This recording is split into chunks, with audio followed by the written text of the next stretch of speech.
Next देखना है किसके साथ डिफरेंस हुआ है, हाइट के साथ। नेक्स्ट क्वेश्चन है, अगर आप ऊपर गए, पहले सरफेस पे थे, आपका पार्टिकल पहले कहाँ पे था, सरफेस पे था, अब हाइट पे जा रहे हो, अगर डेप्थ पे रिलेशन फाइंड करना है तो बच्चों हमारा नेक्स्ट क्वेश्चन है वो है change in gravitation acceleration with depth. तो क्वेश्चन लिखते हैं पहले तो, variation in the gravitational acceleration g with depth from the surface of the earth।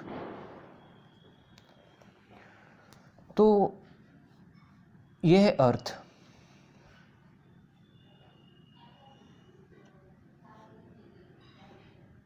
यह अर्थ का सेंटर, और एक पॉइंट है डी डेप्थ पे। कहाँ पे है, डी डेप्थ पे, सरफेस से उसकी डेप्थ है वो D.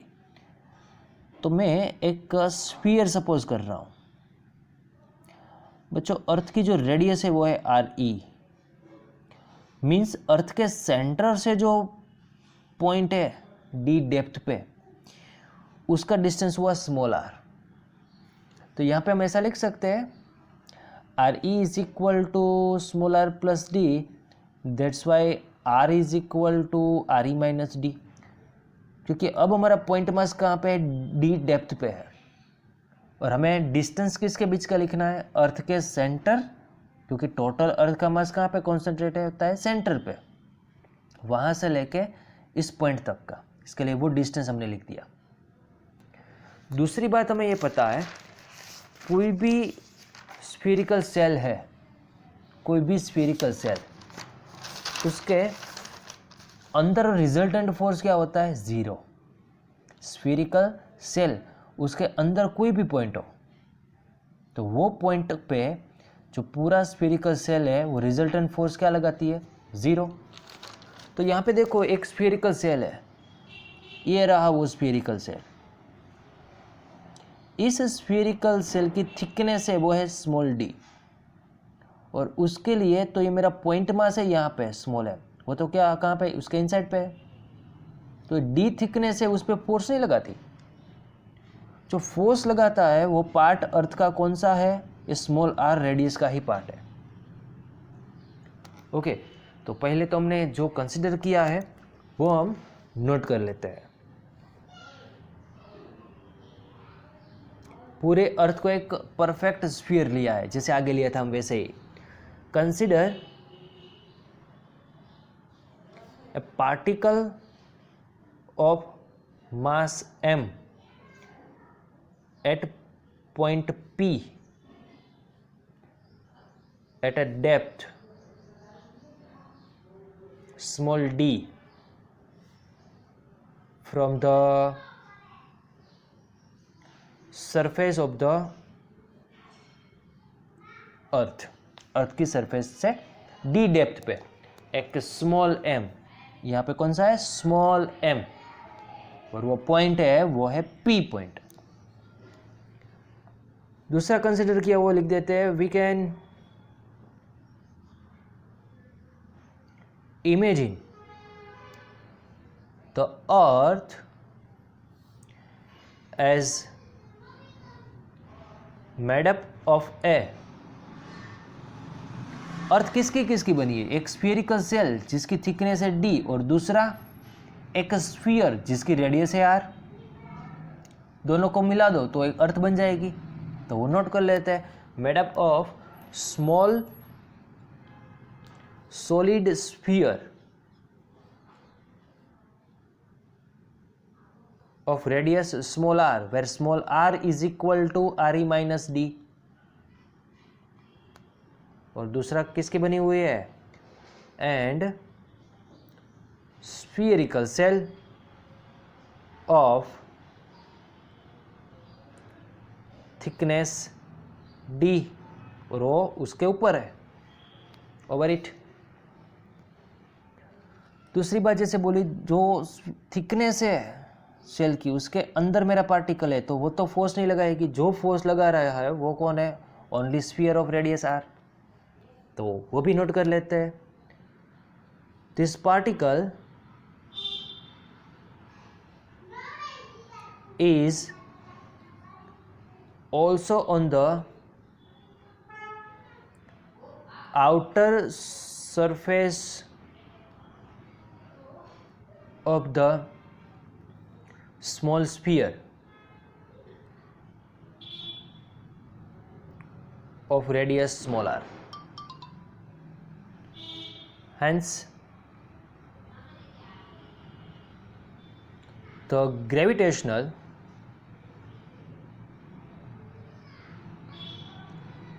force on this particle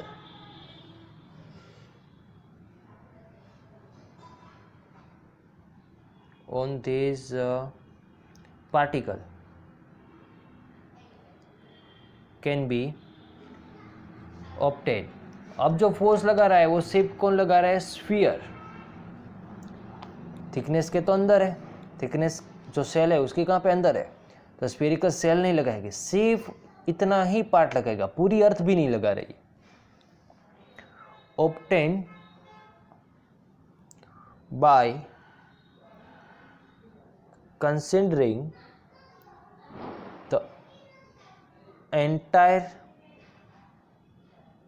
mass of the small sphere। Small sphere है, इसके लिए मास सफिक्स में लिख रहा हूं मैं s at its centre O। यहां पे इसका मास कहां पे कॉन्सेंट्रेट है? यहां पे। चलो, तो पहले तो मुझे इसका मास फाइंड करना पड़ेगा, तभी तो मैं कैलकुलेट कर पाऊंगा ग्रेविटेशनल एक्सीलरेशन कितना है। तो अब मास है वो फाइंड कर लेते हैं। तो मास फाइंड करने के लिए पहले तो मुझे डेंसिटी फाइंड करनी होगी। तो पूरी जगह पे डेंसिटी यूनिफॉर्म है। आपको पता है अर्थ पे कई जगह पे पानी होता है, कई जगह पे मिट्टी होती है, कई जगह पे मेटल मिलती है, रॉक होते हैं, कुछ भी होता है, पत्थर होते हैं ना। हम टोटल सब जगह पे डेंसिटी सेम सपोज कर रहे हैं, क्योंकि अब अभी हम 11 स्टैंडर्ड ही है, उतना परफेक्ट कैलकुलेशन है नहीं करनी है। तो कंसिडर करते हैं यूनिफॉर्म डेंसिटी और अर्थ को exact sphere, perfect sphere. If the density of the earth is rho, then density is equal to क्या होता है? total mass by total volume of earth। total mass of earth and total volume of earth। अर्थ को क्या consider किया है? Sphere. तो sphere का volume क्या होता है? 4/3 pi r square, sorry pi r cube, इसके लिए पाई आर क्यूब। तो अर्थ का जो टोटल मास है, टोटल मास क्या मिलेगा हमें? रो टाइम्स 4/3 पाई आर क्यूब। मुझे मास चाहिए वो टोटल अर्थ का नहीं चाहिए, मुझे किसका चाहिए? सिर्फ आर रेडियस है उसका ही चाहिए। मुझे क्या चाहिए? Mass of small sphere of radius small R, जिसका सिंबल क्या यूज किया हमने? ms। फॉर्मूला क्या है? रो 4/3 पाई और रेडियस कितनी? Small R cube. इतना मिला। सरफेस पे ग्रेविटेशन एक्सीलरेशन कितना होता है? कहां पे? Gravitational acceleration on earth surface. G is equal to क्या होता है? GME upon RE square. And what is value of ME? RE square. ME is equal to क्या लिखा हमने अभी आगे पीछे? यहाँ पे लिखा ना, रो 4/3 पाई RE क्यूब, रो 4/3 पाई RE क्यूब। 2 पावर कट हो जाएगी, then GE is equal to rho times 4/3 times pi RE. 2 power cut हो चुकी है, यह है इक्वेशन 1। और gravitation acceleration eight depth D वो क्या होगा? Gravitational acceleration eight depth D, G of D is equal to GME नहीं MS। वहाँ पे कौन फोर्स लगा रहा है? सिर्फ स्मॉलर रेडियस का स्फीयर, और उसका मास क्या है? MS। और डिस्टेंस क्या होगा उसका? r²। What is value of MS? MS की वैल्यू तो हमने ये फाइंड की है आगे। 2 पावर कट हो जाएगी, क्या रहेगा? हमारे पास रहता है सिर्फ G, यहाँ पे G लिखना रह गया है ना, G रो 4/3 पाई और स्मॉल r। दोनों इक्वेशन का रेशियो ले लेते हैं from equation 1 and equation number 2। लिखो G of D by GE। G of D क्या है? G रो 4/3 पाई r। और GE क्या है? G रो 4/3 पाई RE। देखो इतना कैंसिल हो गया, क्या रहेगा? Small r by RE। सिर्फ इतना ही रहता है। आपको पता है स्मॉल r क्या है? Small r is equal to RE minus D. Small r is equal to RE minus D upon RE। इसको सेपरेट डिनोमिनेटर में लिख दो, सेपरेट लिख दो, जैसे एलसीएम लेते हो ना ऐसे ही, इससे ऑपोजिट सेपरेट लिख दिया। Then G of D is equal to क्या मिलेगा? GE into 1 minus D by RE। RE cut 1 minus D by RE, और इस G को इक्वल के सामने लेके आया, तो इतना रहा। यहां से आपको क्या पता चलता है? देखो यहां से आपको क्या पता चलता है? डेप्थ के साथ ग्रेविटेशन एक्सीलरेशन में क्या बदलाव होता है? ये सब टर्म कांस्टेंट है। डिस्टेंस है कहां से होता है? सेंटर से, लीनियर रिलेशन में। और हाइट के साथ क्या चेंज होता है? हाइट के साथ क्या चेंज होता था? 1/r²। मीन्स अगर आप ग्रेविटेशन एक्सीलरेशन एंड डिस्टेंस का ग्राफ ड्रॉ करने जाओ तो क्या मिलेगा? अगर अर्थ के सेंटर में आते हो तो r इज इक्वल टू क्या लिखेंगे? यहाँ पे 0। r इज इक्वल टू 0 लिखो तो ग्रेविटेशन एक्सीलरेशन की वैल्यू भी क्या होगी? 0। जैसे जैसे आप ऊपर आ रहे हो सेंटर से लेके, जैसे जैसे आप ऊपर आते हो सेंटर से, वैसे वैसे क्या होता है? ग्रेविटेशन एक्सीलरेशन इंक्रीज होता है। देखो रिलेशन प्रोपोर्शनल में है, और प्रोपोर्शनल का ग्राफ बच्चों ऐसा मिलता है। कहाँ तक ऐसा रिलेशन है? x is proportional to r। कहाँ तक? ओरिजिन से लेके, स्फीयर के सेंटर से लेके सरफेस तक।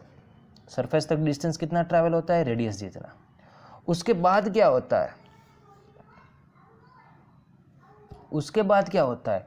ग्रेविटेशन एक्सीलरेशन G/1/r² इस रिलेशन के साथ डिक्रीज होता है।